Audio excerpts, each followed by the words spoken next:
Hello and welcome to Earth Trifle. I've just been in the cupboard, our pantry.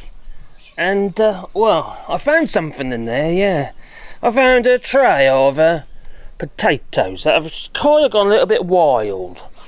Yeah, just a little bit. Yeah, these are potatoes that we grew last year and it's been in the cupboard and they're gone to seed. As in, they're basically sets now. And as you can see, they're all knobbly and, they've got all like bits growing off them. And look at these ones here, gone absolutely loony. Because they're in a dark cupboard. Now that's all very well, but you can't really plant them like that. No, it's not a great idea. So what I'm going to do is I'm going to just tidy them up, because it's still not too late. It's not too late to plant potatoes. And beans, it's quite hard to get seed potatoes at the moment, because we should have done it ages ago. And this year we've been using all last year's potatoes anyway. And I just found another tray, so I thought, hang on, might as well put them in the ground. But first of all, let's get them sorted out. And there's more than one variety there. We've got these, which I believe are Charlottes, because that's what we normally, get as far as seed potatoes. And I wouldn't actually normally do it this way. Actually, I normally always buy new seed potatoes each year, but so not really transferring or harbouring diseases from it, or viruses maybe from a previous season. But to be fair, most people do it. Loads of people do it. Just get last year's potatoes and stick them in the ground and grow more potatoes. They've got one or two choices, haven't they? They either grow or they don't. Quite frankly, I think sometimes we're just too kind of paranoid with gardening. I really do. Anyway, what I'm going to do is, one, tidy these up, but also want to sort them out into two batches. I can't remember what variety these ones are. These sort of red potatoes here. I can't remember, but I'll put them into two lots and see what I can get out of them, and then maybe I can put a couple of rows of another couple of rows of potatoes in. I mean, the cost of living crisis as it is, it's a no-brainer really. Anyway, I've got a couple of containers over here. Well, one there and one there. Don't get that out of the way. And we've got quite hard to see there because it's quite sunny, which is lovely. I'm not complaining. No. So there's our seed potatoes, which have gone a bit wild, and some are not too bad. So what I'm going to do is I'm going to just rub off the excessive little shoots, because there's too many shoots on there. That one's okay. So that's the red box. I don't know what ones they are, and look at that. Stay at that. I think that's the same again. It'll just take off the excess ones and just allow one, maybe two, to stay.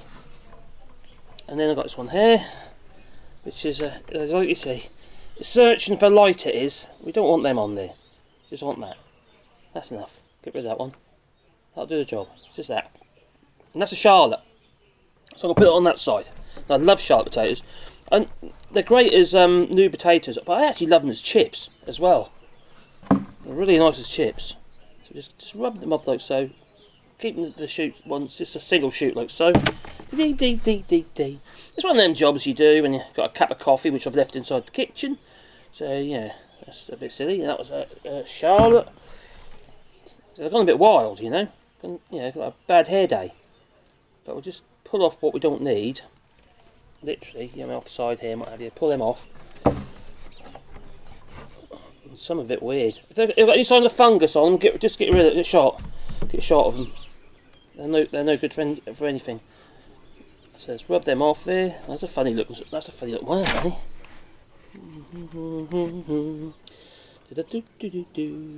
Right. There we are. So that's fine. That'll grow into a plant. Like I say, it's got one or two choices, isn't it? Obviously, you don't want to be spending a lot of time on something that isn't going to grow, but these will be fine. They'll grow. They'll grow into plants, and I might put some in some tyres as well. So so they're raised. I just pulled I had a single shoot on that one. That's got one or two choices. Put that in there. That'll be right. And I've got a red one. Same with that. Yeah. So there. Oh my God, there's a knobbly one. God's sake. It's only because they're being kept in the dark as well. They've gone a bit crazy, and they're desperate to do something now. So they just want to grow. They want freedom. They want freedom. That's what they want. Simple, isn't it? Really? It's a no-brainer, really. I think that is not a Charlotte. It's not a red one either, actually. It's more likely to be a Charlotte than a red one.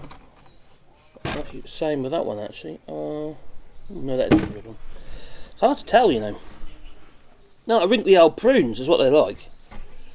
Yeah, so just pulling off all the old excess. It's simple, really.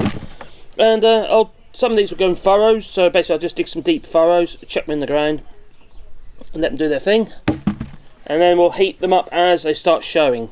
And you heat them up to prevent the sun damaging the potato tubers. Because if the sun gets to them, the UV gets to the potato as it's growing, you'll have like green potatoes. You know, when you see a potato got a bit green, that means the light's got to it while they were growing. And it's not, it's a bit small, that one, to be fair. I'll make mine up when I actually sow them, put them in the ground. Now if you've got, see that one's got a bit of, it's wet. That tells me it's probably on the verge of rotting, or it's been near something that is. It's got the same as that one. So that's, I see there's a culprit here. Is it? No, actually that's, something going on with that. I don't know what's going on with that. It's got a web. You can dust these with something to, you know, to kill any nasties on there, but you won't need to. I think we worry too much. And then anything that you use is well, you know, anything that treats anything like that's likely to be toxic, isn't it? There are some natural, you know, minerals and what have you can use to treat things. To be fair, to prevent against certain things. There's some. See these potatoes out the ground, yeah. Now, if you think, oh, I'm going to do this for my potatoes in the, you know, they haven't chitted yet. That's what's called chitting. If they haven't chitted yet, but I don't know what to do. I'm going to grow them. I am, you know, from the supermarket. And I'm going to grow them. The likelihood is they've been dusted with something that's like an inhibitor, and they might, you know, to stop them from germinating, so they store longer. So obviously, those ones you're not likely to be able to grow them on. Not always the case. If you get your potatoes from a farm, you see them on the side of the road. A farm or something. Well, the likelihood is they can be absolutely fine. There'll be no problems with them. You can chit them and grow them into potatoes and do what you want. Now, when I mentioned about growing them in tyres early, it's basically like a tower. Because when you heap your potatoes up and you heap them up on either side of the potato plant to cover the the tubers so they don't go all green. And it's not the other reason why you do that is that they'll grow more potatoes. They'll tether and they'll just shoot sideways where you cover them up, and actually you'll get more potatoes. So it makes sense to do so. That one needs a bit of help. So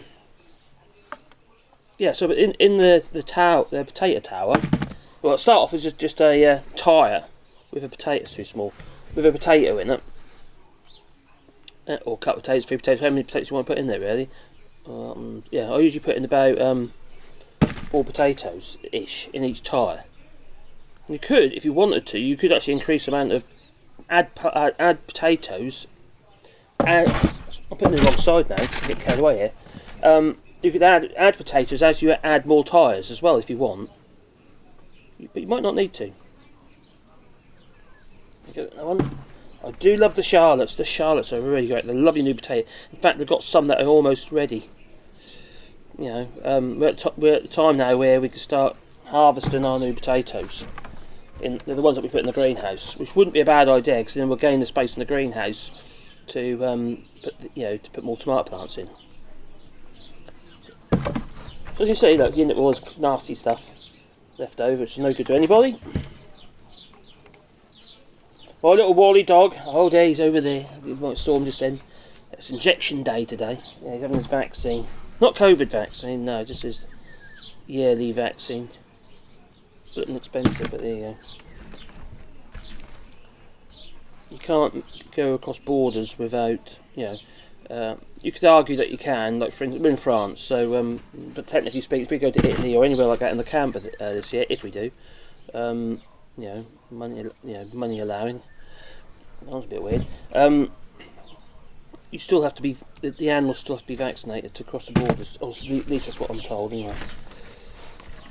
So still, otherwise we wouldn't be, at his age we probably wouldn't be doing it.